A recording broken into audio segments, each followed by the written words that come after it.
Nire izena Xabier Gizia da, beran bizinez naiz jatorriz lesakarra izan, eta ez dakit zehazki nola definitu ere burua, eta ez dakit beharrik ere badudan, baina, soinuari buruz eta entzumenari buruz kezkatzen naiz, nola betarratigatik. Jatorriz musikaria naiz, baina gero bizitzak eraman nago gehiago entzumenaren fenomenologia hori ikastera edo aztertzera, eta horrek eraman nago aldibidean ere hainbat alor ezberdinetan lan egitera, bai zinemarako soinu egiten, bai musika, bai irratigintzan, entzumenari buruz idazten, entzumenari buruz ikertzen, eta berriki nire lehenengo filme luzea egin dut, Ojemerri izenekoa, hain zuzen soinu bati buruz, ezin zuen bertzen modu batera izan. Baina hortaz gain, ez dakit, uste dut ez dagoela, edo nik dakidala ez dagoela ofizio bat gure gaur egungo gizartean entzumenarekin lotua edo entzulearen ofizioa, baina uste dut izan zela garai batean, eta herrialde preindustrialetan handikan topatu daiteke ofizio hori, entzulearen ofizioa. Eta, nostalgia honitzik gabe, uste dut ofizio horrek baduela honetik bezamertze txarretik, entzule erran albait badut, entzule naizela ofizioz, tira, ez da gutxi.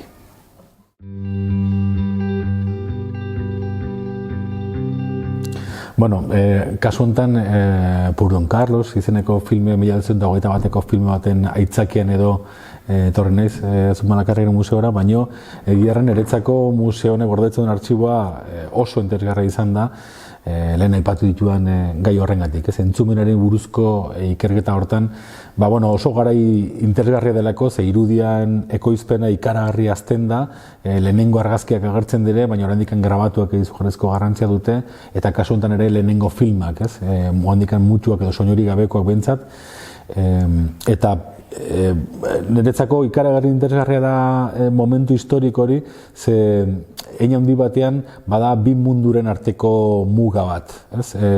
Guk gaur egun ezagutzen dugun mundu mediatiko hori, nolabait fonografoaren asmakizunen ondotik sortutakoa, eta gero bide ematen diona irratiari, zinemari, hainbat komunikabideri, gaur egun nolabait gure jakintzaren eta gure mundua ulertzeko oinarriak jartzen dituzten komunikabidei, edo horiek proposatu dituzten lenguaioei aurrekoa delako mengo artxiboa. Eta aurreko hortan edo tarteko momentu hortan, arradia preindustriala den gizarte bateko entzumenaren eta soinuaren errepresentazioaren ikuspegitik, eta gerora etorriko den, 20. mendean etorriko den iraultza multimedia horren tartean dago kokatzen da mengo artxibo hori. Eta uste dut, hain zuzen horrexegatik, bi aldetatik edaten duela. Alde batetik, nolabait gizarte ez analfabetatu horren arrastoak topatzen dire dokumentazioa, hemen gordetzen zuen dokumentazio horietan, beste soinu kultura baten arrastoak ere topatzen dire, baina aldi berean ere arrastoiek ari direia da etorkizunen etorriko den hori aurreratzen.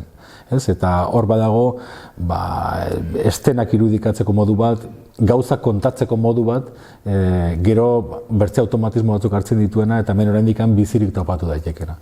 Orduan, niretzako beti izan da erreferente bat hemengo artxiboa eta interes handikoa eta izaten jarraitzen du gainera, ze aldi oro, ona hurbiltzea izan aldi oro beti topatzen dut sorpresaren bat edo, entzuteko gonbidapen berriren bat.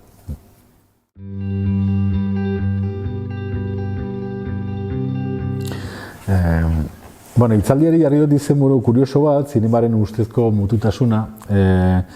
Bereziki ideia, ez dakit izan jeke pixkat anekdotikoa ere bai, baina eta behar bada ezain bertze, ezain anekdotikoa ere, baina aldi batetik balio du bi gauzetarako, izan jeke olako txiste moduko batera ulertu jeke eta bertze batetik nik uste dut pentsa baino serioa dela. Eta oinarrian Lumiera naia lehenengo filma, historiako lehenengo filma bezala hartzen dena, trena iristen dena zera irira, eta filme txiki bada, segurazki lehenengo filme dokumentala, baina nik uste dut ere lehenengo beldurrezko filma ere bai. Ze kronikek diote tren horren irudia, kameraren kontra duen tren horren irudiakin jendea izutu egintzela eta garrasika eta irten omentzela zineman aldi hortatik. Baina, ez dakit, nik pentsatu nahi dut bertze modu batera izan zela. Eta behar bada, akatsa egiteko arrisko handia dut, baina bertze kronistek ere bai, iruditzen zait. Eta, kontutan hartzen dugu momentu hortan, zegoen teknologia eta zegoen arretaren logika, eta preziski filme horren aurkezpenaren kokapena, kafetegi batean, Parisen, bete-betea, intelektualez beteta, halako excitazio puntu batekin, baina baita ere, proiektore, indar gutxiko proiektore batekin, osea, irudia etzen hain argia, ez dakigu zeren gainean proiektatu zuten, segurazki zimurtuta zegoen zeren gainean, eta gainera proiektoren traketeo zarata horrekin, ez? Orduan, mutua ez dirudi estenak, bai. Orduan, galdera gehiago da, eta hortaz argi du txistetik badaukela zeo zer, bai, ni jendeak beldurra sentitu baldin baduzun, iruditzen zait, akaso beldur gehiago sentituko zuela, tren horrek, ze trenak historikoki eta zinemaren historian presentzia handia izan dute, eta gainera ia batera iristen dire, eta horregatik zinemaren eztabaidetan trena ikaragarria agertzen da. Nolabait, progreso teknologiko baten parekatze bat, bai? Zinea mugimenduan eta trenak ere proposatzen duen mugimendua nahiko hurbilak dire, eta are gehiago, Errusian lehenengo filmak eta trenetan proiektatzen ziren, eta trenak birak egiten zituen, bai? Eta trenetako bagoiak ziren zinemaretoak. Orduan, hor badago gauza bat, trenean joan eta zuk trenean paisaia ikusi zenezake, baino ez entzun. Eta hori da, lehen aldiz historian gertatzen den fenomeno bat da hori. Ordura arte, beti oinez ikusi izan ditugu paisaiak. Edo, eraman ezagun, zaldi gainean, edo gurdi gainean, baina sekula ez entzun ahal izan gabe. Eta horren zinemak nolabait, guk zinema mutua deitzen dugun horri, azken finean, baita ere, ez dakite, adjetibo txotxolo xamarra da, zinema mutu erratea, ze azkenen zinemak soinua jasotzen duenean, orduan deitzen zaio zinema mutuan zeinetik. Nek ez pentsatzen dut inor deituko zinen mutua, inoiz ikusi etzuen gauza bati, ez? Orduan, sinetxi nahi dut, entzulearen lekuak antzin dugula kontakizun hontan.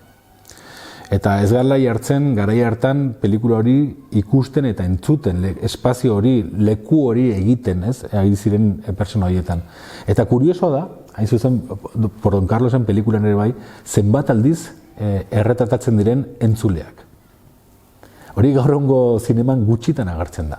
Agertzen da, gidoiak alaskatzen baldin badu, baino ez, nolabaiteko, ez dakit, irudi ohiko bat bezala. Eta filme honetan erraio baterako beti daude entzuleak. Naiz eta mutua den, ez da ez duen soinurik, bai? Baina entzulearen papera bere bizikoa da, ez soilikan errepresentazio kontakizun baten ikuspegitik, baizik eta errealitate hori, filmak islatu nahi duten errealitate horretan, entzumenak bere biziko garrantzia zuelako. Orduan, gauza batean eta bertzen artean, ni saiatuko naiz behintzat kontakizun alternatibo bat egiten, zinemaren historiaren eta gure begiradaren eta gure entzuteko moduen historia alternatibo bat egiten, ordu beten. Ez dugu, orain enziklopediat egiteko astirik eta modurik, baina hori izango da ariketa.